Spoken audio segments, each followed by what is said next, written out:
Welcome to Dream and Do, a podcast for women who are chasing their dreams, rediscovering who they are, and are ready to make changes, big or small. I'm your host, Nicola Ray Wickham. Join me for confidence pep talks, soulful insights, and practical tips on all things creativity and wellness, along with powerful conversations with women who are dreaming and doing in action.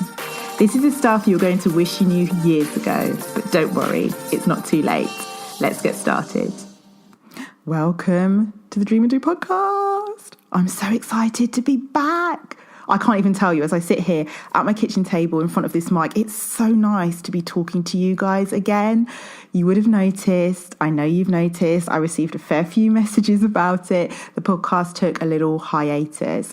And over that time, during that time, I was revamping and creating a new digital space for A Life More Inspired, really going deep with my clients, as well as developing new services, one of which I'm going to talk to you about in a second, and really kind of growing this platform. But I'm really excited to be back on the podcast because you guys know that this is my jam. I just love it. One of the things that I have been doing whilst I was away is developing the Dream, Do and Flourish Mastermind. So this is part 2 of the Mastermind journey. And this mastermind is really designed for women that have that idea that they want to bring to life. So if you've got that idea that you're talking to your friends and family about and absolutely boring them with, but you know that you need to get it out into the world, then come and see me and we will do this together. Over the course of 4 months, you'll take that idea and turn it into something real, turn it into something that people can then actually buy, they can consume, they can use it, they can listen to it, they can do whatever it's designed to do that is going to make their lives better. And I say make their lives better because I know that your idea is going to help change the world and help make people feel better, do better, be better, because I work with purpose-driven women. So it's the Dream, Do, Flourish Mastermind. Head over to my website. The first 5 people to sign up get a really, really sweet bonus because they get a style session with me, which is worth £120 over and above everything else they already get. So Dream, Do, Flourish Mastermind, super duper excited about it, and looking forward to welcoming you into the fold if you feel like it's the right thing for you. Right, without further ado, I'm going to get into this episode. I spoke with Marsha, founder of Eve and Grace, a wellness centre in London, and also the co-founder of Believe, which is a charity that works with young girls. Marsha is just one of those women that are just a fountain of knowledge and wisdom. We had a really interesting and insightful conversation. Marsha, like myself, we sit within the wellness industry, and anyone who knows anything about the wellness industry will know that it really is not very inclusive or very diverse. So we talk about that. We talk about why is the wellness industry so white when wellness is everybody's right. And I love where Marsha comes from it in terms of wellness without judgment. That's the way that she approaches it with Even Grace and everything she does over there. So we have a really, really interesting conversation about the wellness industry and how and what we can do to change that. But also then we just go into Marsha's story because she's got a really quite profound story of how she got to where she is now. And she drops all of these gems of wisdom and advice and really just talks from a place of someone, a woman who is dreaming and doing in action. So I will hand you over to this episode. I really hope you enjoy it. Hit me up on Instagram at A Life More Inspired. Let me know what you thought of it. And I look forward to speaking to you really soon.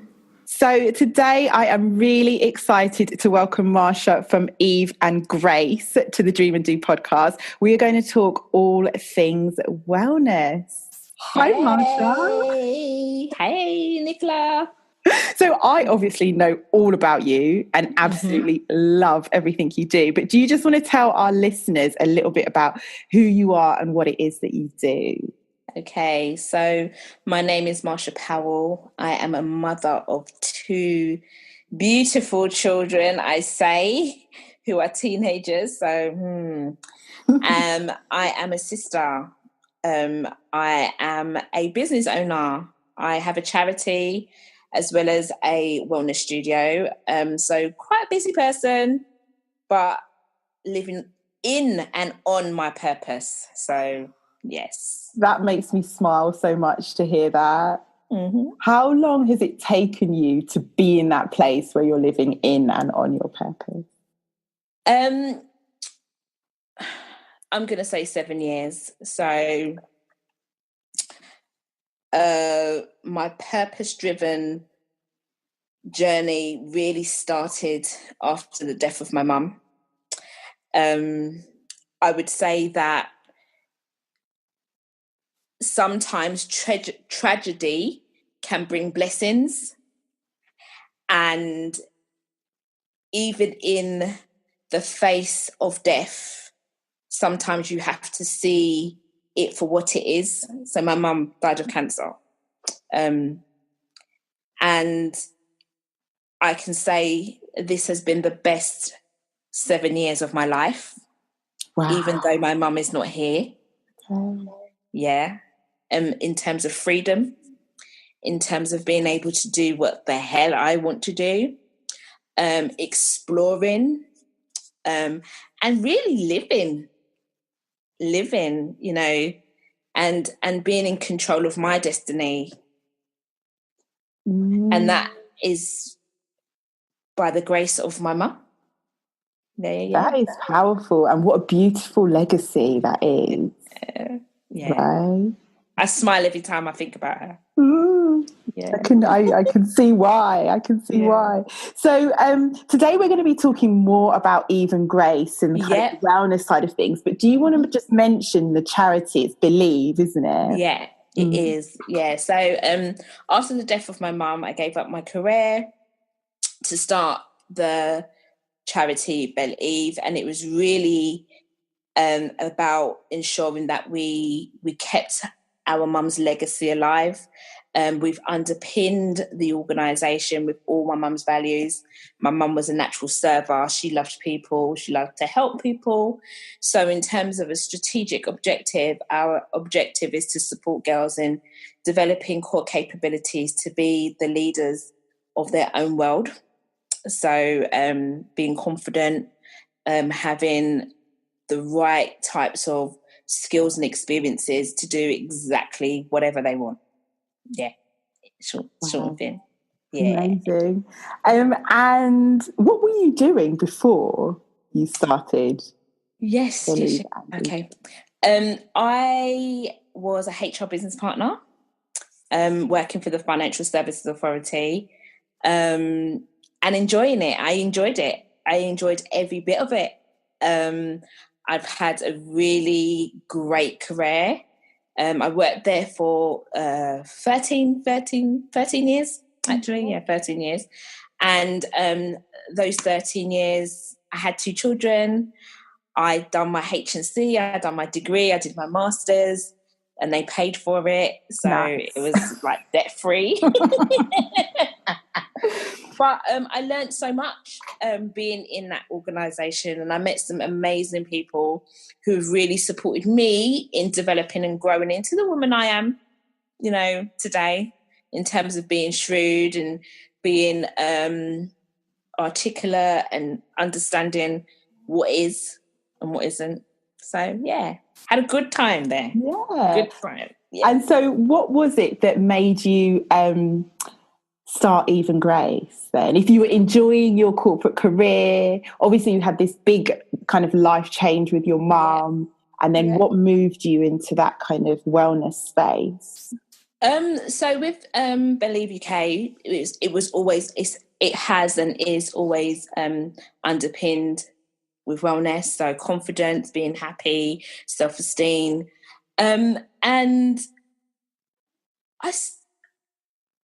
I saw a gap in the market because I was putting myself into a space whereby I was being more health conscious and being reflective. Like during my mum's process, there were lots of things that we tried, holistic things that we tried. Okay. And there was a point whereby I feel if I had a higher level of consciousness, maybe my mum would have lived longer, because we would have used different approaches to support her extension of life. So I'm not saying my mum would have been here today, but her extension of life. And with that said, it made me feel like, okay, I need to improve my health in many ways, because my mum died at 53 and my grandmother died at 69.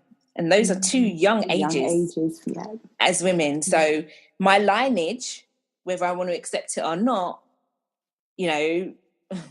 this women dying young. So what do I do as a person with that information? What I can do is become healthier. And what does that really mean? And what tends to be the first call of action when we think about becoming healthier is going to the gym or going to a yoga studio. And I think sometimes what we do is we miss out the getting your mind right, getting your spirit right. Absolutely. Your energy is in the right place and you can push forward. Which is why we join the gym, go for a little while, and then don't see it again. Exactly. Because the mind hasn't caught up. Yeah. Exactly. So therefore, I was doing my research, and I knew I didn't want to go to a gym because that has never been my thing. And the next thing is a yoga studio. And I don't know whether you've been to a yoga studio, but there aren't many people who look like me in a yoga studio. And in all fairness, yoga's not my thing. So I was like, okay, where do you go? Where does the average woman who feels like me, where do they go? Nowhere. It's true, yeah. They stay at home and they have a desire that is never met because there's a couple of barriers that stop them from taking the first step, even though they know that they need to improve their wellness. Yeah. So with that said, did my research and you're back. Yeah. Did my research and I saw that there was a gap in the market, and the gap in the market was that there's no middle ground between going to a gym and going to a yoga studio. So I thought, okay, what about if I create a space that is about wellness? It's not about yoga. It's not about going hard. It's about being well. But within that space, it is underpinned with no judgment. So it doesn't matter your colour, your age, your race. It just doesn't matter because we're all here for the same thing. And hopefully, in my mind, I was like, hopefully that would encourage more women, because my core audience is women to start their wellness journey and become a part of a community that embraces them wherever they're at. Oh, that is beautiful. Yeah. So wellness. Yeah. It's a term that I feel like a few years ago wasn't even a thing. And it's become more of a thing now. And when I reference what wellness is, I kind of turn to Instagram a bit, which I know whether that's right or wrong. Yeah. And that was definitely my first I started hearing this term and I was like, well, what is it? Started seeing it on Instagram and it was all green smoothies. It was a lot of yoga, a lot of people that looked the same repeatedly on the squares. Yes. Followed up with like superfoods and all of that kind of thing. What do you define wellness to be? Okay. So I believe wellness starts from within. So for me, I'm an energy person. And I allow my energy, my guide, my intuition to really lead me. So I believe that it's like wellness is it's like a jigsaw puzzle. And what you're trying to do as a person is get all your jigsaw puzzle together. So you start with your heart, you know, and I say you start with your intention. That's my heart. So my intention then sets my energy. So my energy is the field in that enables me to feel good, you know, as a person. And it energizes me to want to be motivated to get up and go. And sometimes it's off. Sometimes it's left. And that's okay. It is okay. But it's about awareness yet again. So wellness is about being self-aware of yourself, you know, how you are showing up in the world and how you are contributing to the world to make it a better place. And that's about your spirituality. That is about your mindset. That is about, you know, how you interact with different elements of life, whether it's food, whether it is your exercise and your fitness. But, you know, wellness is not one thing. It's a combination of things, but it starts with you. Yeah. Oh, you are so talking my language. Because it's funny because I've only recently started to define what I do within the wellness space. I was kind of like I help these women and I hold space for them. And obviously I do the coaching side of things, but it's like, but where does it sit? So for me, sitting just purely within coaching didn't feel right because my style is more than that. It's like I want my women to be well because I know that then they're well, they can create. And that is like, that's how it kind of links together for me. So it's so lovely to talk to you about this side of wellness that isn't the green smoothies and the super skinny girls eating goji berries, and about it being wellness with no judgment. Yeah, no judgment. Because that is the antithesis to what we see out there. It really is. So in terms of that wellness with no judgment, why was that so important to you? Because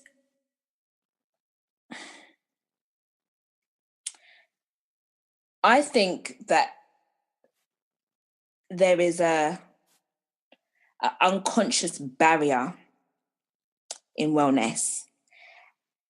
And I say unconscious because I don't necessarily feel that it's intentional on some levels. But I think that people see that there is an issue but do nothing. So there's an ignorance. So, for example, if you start a yoga studio, if you build from bottom up a yoga studio and you only recruit in your image,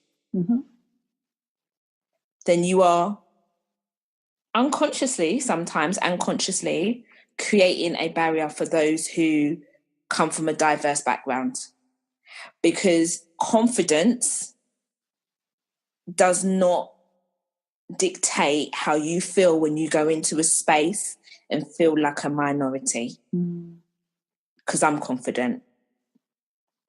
And what I wanted to ensure was all those people who sat on the fringes of wellness because of, you know, that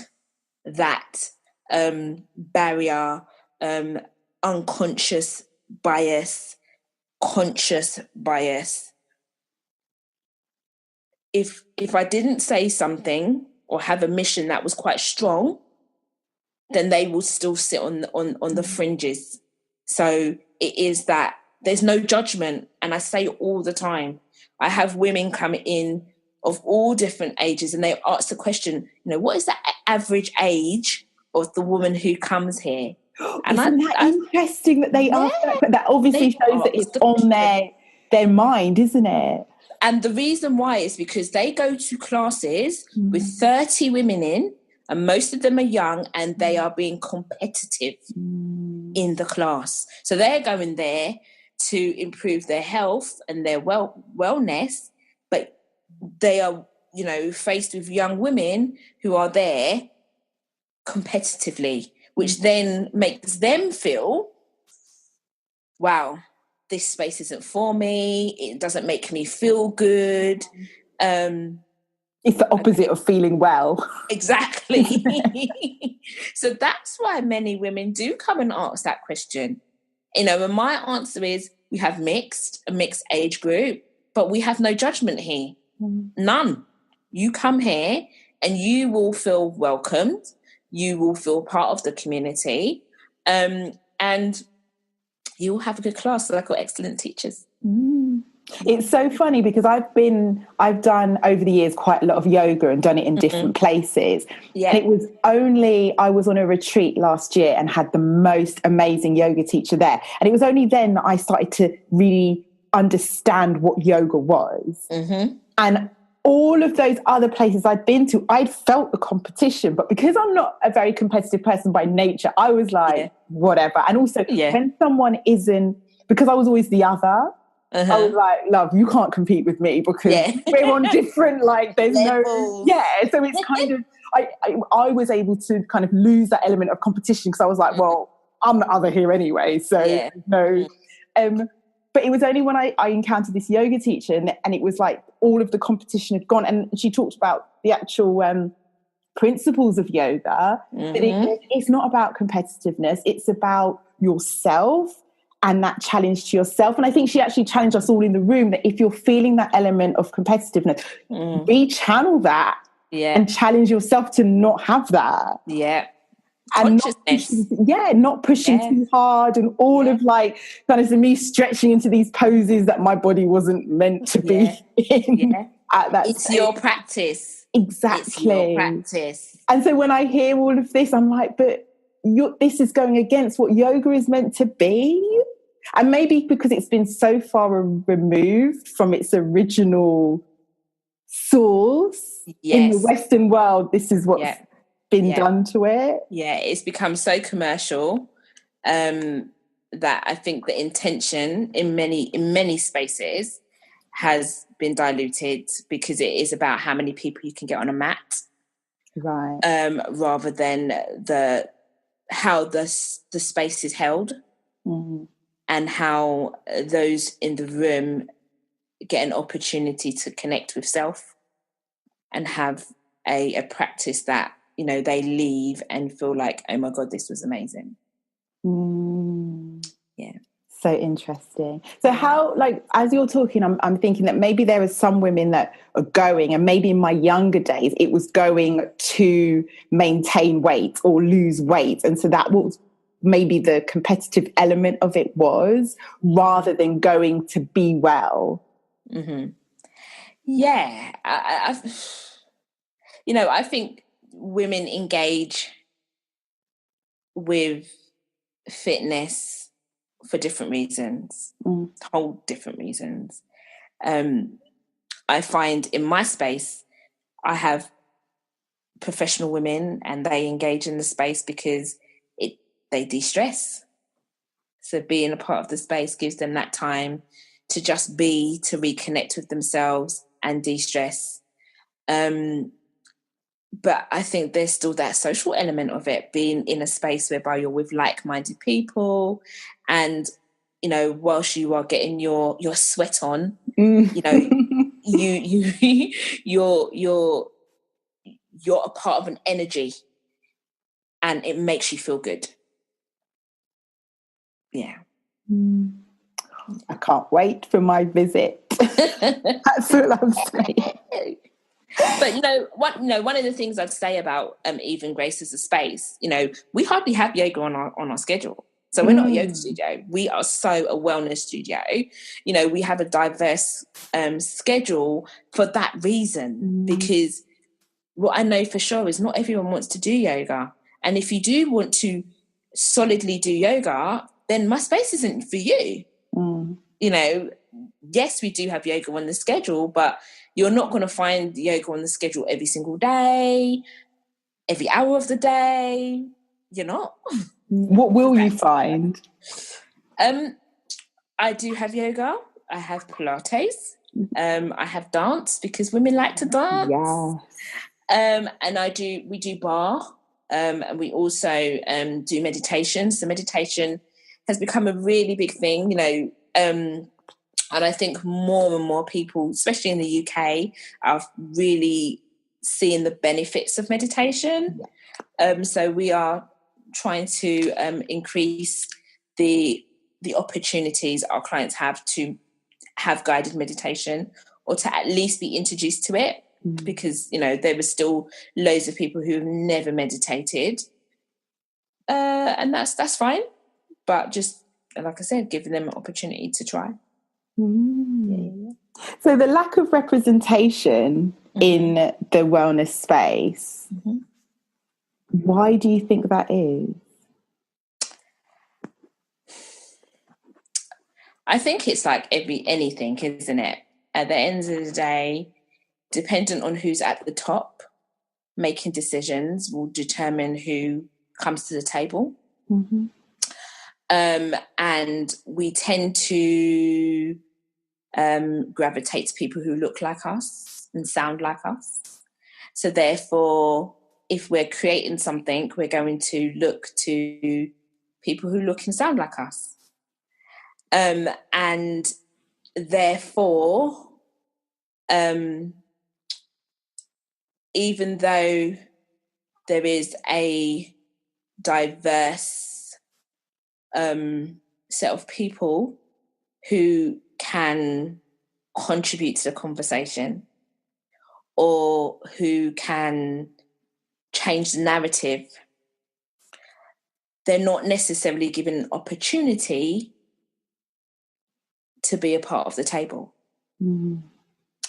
So I don't think the wellness industry is any different to, say, for example, the top end of the financial industry. I don't. However, what I feel is that there needs to be more wellness experts who come from a diverse background putting their foot forward. And that's difficult when people don't necessarily see that there's a problem. Yeah. However, again, it is about celebrating, highlighting, and supporting those who are pioneering in the wellness industry, who and these are people who don't necessarily fit the status quo. Yeah, because there's loads. And one lady I will mention, I met her last summer, and she's like an oracle. Her name's Shola Anwar, and her wealth of knowledge is just so deep. She's been doing yoga for 30 years. Wow. That is a deep well of knowledge. Right. 30 years. Wow. Yeah. But she's just like, Marsha, I don't need to personify who I am, because I'm doing it with the right intentions. Like, I hear that. It's like I'm recognized in America. Yeah, part of the Black Yoga Association in America. And I'm like, yeah, but the industry here needs to hear you. But she said the other day, Try Yoga did a symposium, and she was part of it. And I was like, that's good. That's good, yeah. That's breaking some waves. So we'll see. Do you think that we will catch up here in the UK? Because in America, there's so much going on, like we mentioned Black Girl in Armour doing stuff, and and Essence did a really good article mentioning diverse people that are doing things in the wellness industry and really kind of calling them out. And after that, other people have cottoned onto it and also sharing more. But in the UK, it just seems to be woefully quiet. But we can change that. That's the beauty, right? At the end of the day, yet again, if we see that there is a problem, then who's stopping us from creating the solutions? And at the end of the day, I think as people, we are so rich, and sometimes we do not appreciate our richness, our wealth, and therefore we don't step forward. You know, we have publications. It's not like we can't challenge the narrative. It's not like we can't be a disruptor in the wellness industry to say, look, we're here, we are doing some amazing stuff. But I think, again, everything is about ensuring that it is done in a constructive way, and that it's a collective. It's not one person shouting out and saying, look, there's an issue here. It's about how do we work together to educate, because that there's an element of educating those in the industry to say, look, we've got something to say, we've got something to add to this narrative.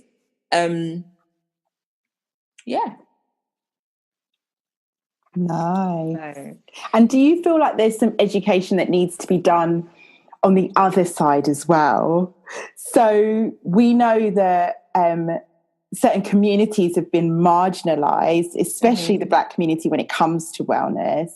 And yet, as a community, we need this stuff. Like when we look at some of the health conditions that the Black community are more likely to get, prostate cancer, diabetes, high blood pressure, mental health, exactly. Like this stuff is needed.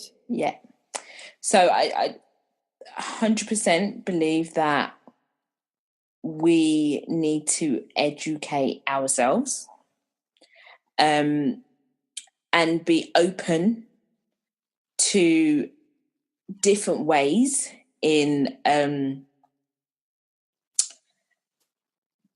medicating, and I guess I always think back to a conversation I heard Oprah have, and she was talking. It was when she started OWN, and she had a direction she wanted to go down, and it was all around the spirituality and really it is wellness. It is, however you want to look at it. It is wellness, because it is about growth. It's about transformation. It's about knowledge sharing, so that you can become a better human being. So I think, and one of the things she said is that she was so worried that people wouldn't get it. They just wouldn't get it. And it took time. She said it took time for people to be like, oh, yes, I get it. I get when you say spirituality, I understand it now, because I can feel it. But I can feel it through the messages that you're actually sending our way. And I think it's that. It's if we are going to become a population of people who are in a better place with regards to our wellness, then those who have the knowledge have to share the knowledge in order for people to get it, and they've got to feel it. And sometimes it takes a situation to cause a revelation. And it is, you know, even with myself, like, cancer, what are you talking about, cancer? It wasn't until cancer came to my door that I was like, okay. And then you start to think about the different things that cause cancer, stress, like all the different things. And you think, okay, cool. What does that mean for me as a person? I don't stress much. I don't sleep much, but I don't stress much. So I do think it is about, you know, giving people information, supporting them in gaining tools. And what we know for sure is there's going to be some people who are like not interested. It's not going to affect me until it affects them, and then they get woke. Yeah. Yeah. But I think in everything it's a process. You know, I have a sister, and she doesn't eat meat. She doesn't eat meat. And anytime she reintroduces it, she's like, I feel ill. Mm. And what I need to do, and I feel different when I eat it. So I've got to do is stop eating it, because it actually messes with my being, how I feel in every way. But that's her consciousness. You know, it's taken a situation for her to realize, okay, for me to feel better, I need to take this out of my diet. So I think it's a process. And that awareness, like you said in the beginning, it is on so many different levels, isn't it? That awareness. Your sister had the awareness to decide to cut out meat, felt the difference. Yeah. But I also think it's about the desire as well. So, you know, we are often challenged with, do I get my nails done, or do I, you know, or do I spend £15 to go to a yoga session and leave feeling amazing? You know, it's that, isn't it? Yeah. And it's that whole debate about self-care as well. So when self-care, when everyone started talking about it a while ago, it was that getting a manicure, getting a facial, which, as lovely as those things are, the manicure comes off. Doesn't it? Like, the facial, it disappears after a while. But the real self-care is the stuff that you're doing for you inside. On the inside. And that has the ripple effect. It has the ripple effect on those around you and those that you love, that you're seeing. But it's almost a cumulative effect. Not just that manicure that rubs off and then or chips. And it's gone. And what you said gave me chills earlier, because it is about people sharing their message, and everyone's got a contribution to make. And especially like the women that are listening to this, they're creators, and they've got something inside of them that they're wanting to speak out. And if they're in this wellness realm, then as much as the task might seem so big, you've summed it up so beautifully. But creators are in the wellness realm. And that's something that their level of consciousness, as they become deeper into their creativity, they will realize, like, when an artist says, this makes me feel, you know,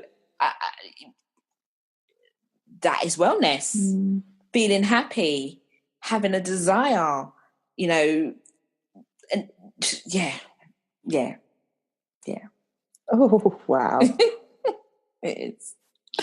And I wanted to ask you, so the women that I'm having on to interview are women that are dreaming and doing in action. So you have had the dreams that you've talked to us about and you've seen them come to fruition. Yeah. And a lot of what you do and a lot of the women that I work with and will be listening to this have mission kind of driven stuff. Mm-hmm. Like it's not just about them. Yeah.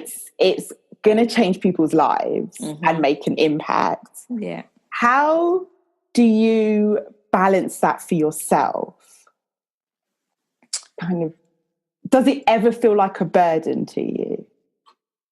No. When you're living on your purpose, it's never a burden. It's never. It's just, it's the question's often, what next? Yeah. It's not, yeah, that is the question, is what next? It's never a burden. However, sometimes it can be a struggle. I'm not going to lie about that one. Oh. You know, sometimes you're like, God, but you said, or universe, you said, and I can't see that's happening. I believe I have been obedient. What's happening? You know, so you have you do have your times when you get mad because you're like, okay, you know, this is my purpose and I don't feel like it's necessarily going in the direction I believed it was going to go in. But then I think that's where grace shows up and something happens. And you're like, okay, cool. And it all starts to fit together because it's always working for us, even if it doesn't feel like it at the time, and even if we can't see it all mapped out in our perfectly laid plan. Yeah. But I think, again, that's about trusting in your process. Yeah. And, you know, I've, over the last 7 years, has been what I've had to do, is just trust in the process. You know, I remember when I was leaving work and someone said to me, how are you going to support yourself if you ain't working? And I was like, baby girl, don't worry about me, because I serve a God that is almighty. And, you know, today I can say that trusting in my process has paid off. 100%. You know, I'm living in and on my purpose. Amazing. So, what are some of your kind of practices that you do, whether they're practices or rituals or just things that help to support you in doing that? Okay, so the first thing is my sisterhood with my sisters.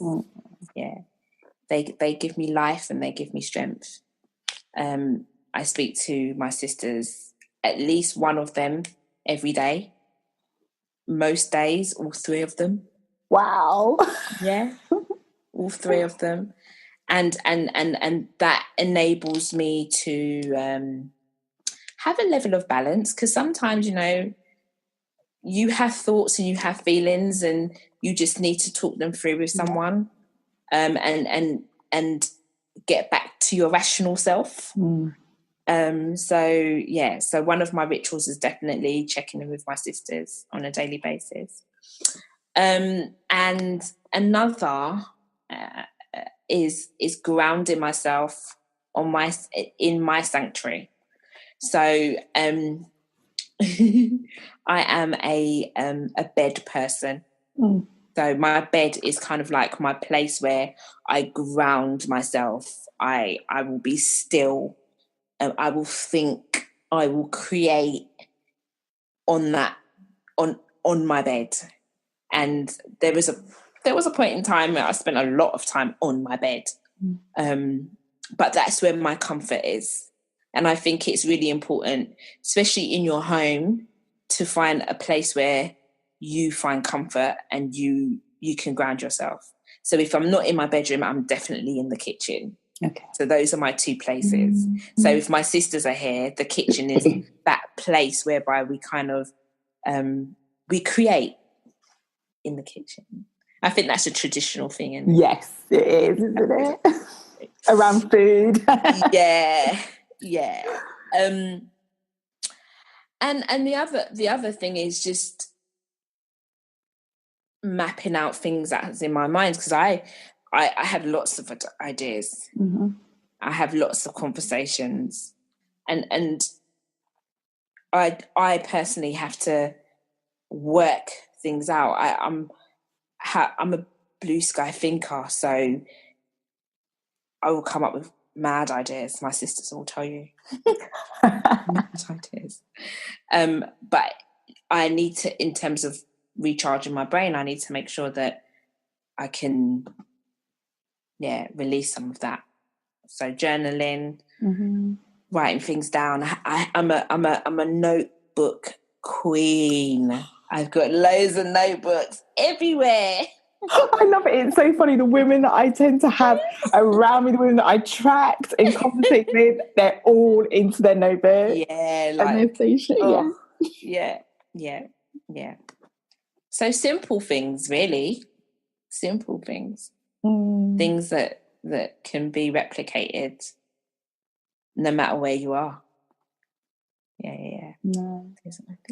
So what do you see? Because I love having these conversations, because the notion of dreaming and doing isn't, some people can think it's like this one linear thing. So you've got this one dream and you achieve it. So it could be, for instance, the wellness studio for you. But I know that that's not the way that it works. Because like you said earlier, it's that what next? And it's always wandering. Kind of the vision expands and it grows on kind of this journey. What else do you see within your vision of that dreaming and doing? So I'm a family girl. I love people, and I think over the last 7 years, what I've done is given of myself to serving and creating a space whereby, whether it's young girls, they can come and they can feel loved, they can feel supported. Whether it's even Grace, they can feel loved and they can feel supported. I think going forward, I'm going to be a little selfish. Yes. I am. I'm 40 this year. So, I'm going to start mapping out my 10-year plan. Okay. In terms of, at 50, what do I want my life to be like?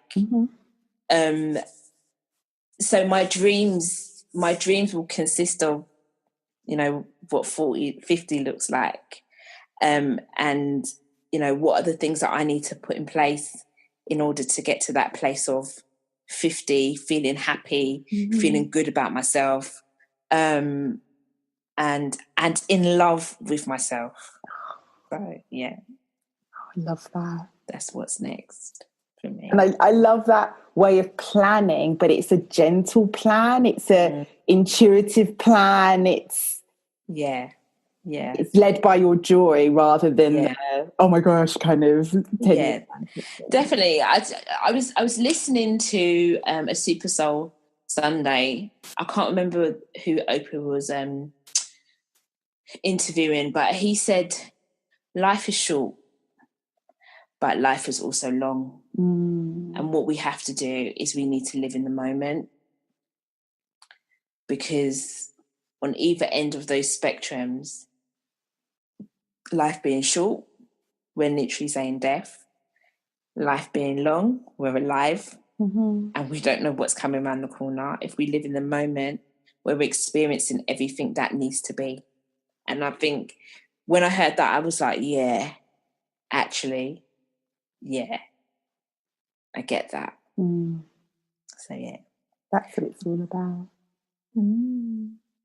So, just as we start to close now, what piece of advice would you have for somebody who is has that dream but just can't seem to kind of get whether it's motivation or impetus to kind of get going? I just say just start. I think in everything that I've done, especially in the last 7 years, you know, they've not been things that I've ever done before. No, I've never created a business.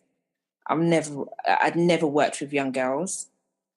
And I could have sat on the fence and thought about that, but I didn't. I just started and I just created.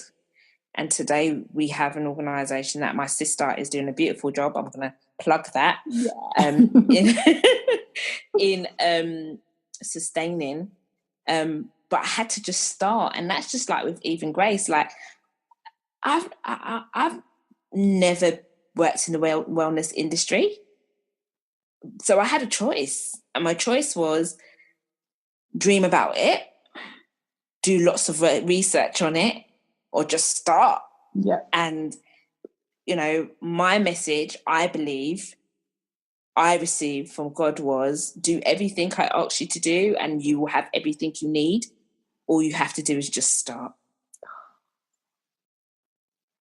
Marsha, this has been such a beautiful conversation.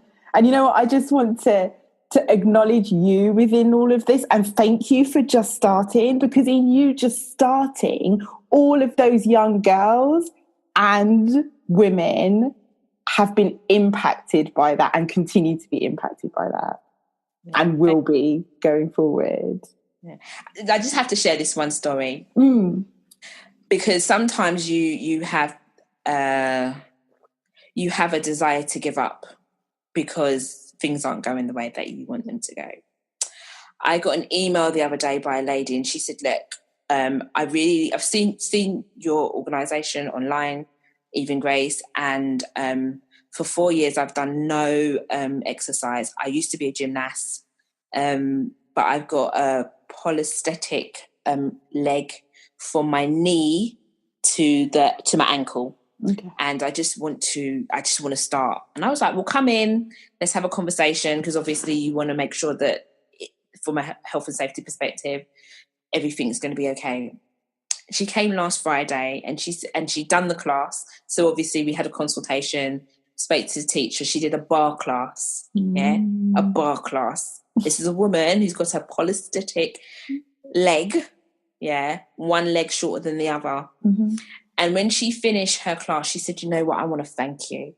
And I was like, why? She said, because you made me feel so welcome. So welcome. I have done nothing for 4 years and felt like I wanted to give up, knew I wanted to do something, saw your Even Grace online, and I just thought, I think this is a place for me. Mm-hmm. And I came, and you reinforced that this is a place for me. And I was like, God, you're showing me again, right? Yeah. Those examples, gosh, I feel even a bit emotional talking about it, but it's like, you know, when you've got your why, so I talk about your why a lot, and you've given us so amazingly your why, and then when you see it thrown back at you, and that's exactly what she did, right? The reason why you was just, and I know you probably see it a lot with the girls that you work with on Belly, but she showed you like, literally. And this week she came back. I brought my friend. I told my friend she has to come. Woohoo! I was like, this is it. In and on your purpose. Living on purpose. And you know what? When you do your it's the ripple effect, because in you doing that gives permission for other people to do it. Because I feel like in modern society, I don't know, it's that whole kind of, you do what you do, you don't necessarily like it, you spend most of your life hating what you do, and then kind of retirement and whatever. Yeah. And there's somehow this belief that we're not meant to be here to feel joy or to feel happiness or to do what lights us up. And when you are existing so much in and on your purpose, that radiates out, that energy that you talk about, doesn't it? Yeah. I've used the word beautiful so many times, but I'm just going to use it again because it is. Thank you. Thank you so much. Thank you for having me. Oh, it's been a pleasure. So where can everyone find you? Okay. So I'm on all of the platforms in terms of Eve and Grace. So we're on Instagram, Eve and Grace. I think it's one. We're on Twitter and we're on Facebook, Eve and Grace. So yeah, that's where you can find me. Brilliant. And I will link up to you in all the show notes and everything. Lovely. Okay. Thank you so much, Marsha. Well, loves, I hope you enjoyed listening to that episode as much as I did recording it. Living in and on my purpose. Marsha is just a shining example to us all of somebody who is really, really doing that. And that's something that I really picked up on during our conversation, that notion of living in and on your purpose and trusting in the process as well. So if you've got any feedback for either Marsha or myself, then hit us up on Instagram. All of the links are in the show notes, along with the link to the Dream, Do and Flourish Mastermind. Because if you're really wanting to get to a place where you are living in and on your purpose, and you've got that idea that you want to make real and bring into the world, then the mastermind is for you. Right, my loves, I hope you are all well, wishing you beautiful days and weeks ahead, and I will see you right here on the podcast real soon. Thank you for listening. It is so appreciated. If you like what you heard, help your girl out by subscribing on iTunes and leaving a review. And I'll be picking out a reviewer each month to receive a very special affirmation card and print pack. So get over there to get yours. Sending you love and light as always, and I will see you really soon.